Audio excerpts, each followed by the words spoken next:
guess I'm going to tell you the plot of Pride and Prejudice.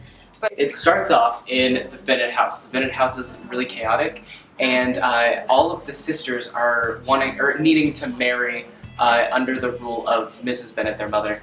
So they go to a ball, and they meet Bingley. And he's introduced to Jane, and they immediately click. And they're like, oh, we love each other.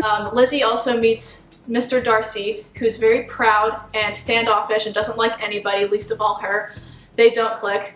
And then Wickham comes along, and he is, their character who's just out there. The next suitable person to be married, which would be Mr. Collins. And he proposes to Lizzie, and Lizzie says no. And immediately he gets engaged to Lizzie's best friend, Charlotte. And there's another ball, and then there's another scene, and there's another ball, and then there's another scene. See, it's very complicated. Bingley ends up leaving Jane. Jane gets very sad.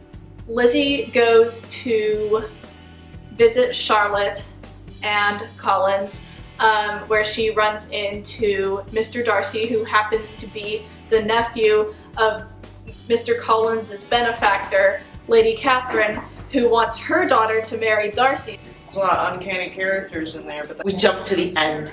And then Mr. Darcy comes back, and Mr. Darcy's like, I love you! And she's like, no! But also, yeah. He arranges for Bingley to meet with Jane again, and so Bingley and Jane are together. They figure it all out, and fall in love, and get married. to basically to sum it up, it dabbles in miscommunication, pride, and prejudice.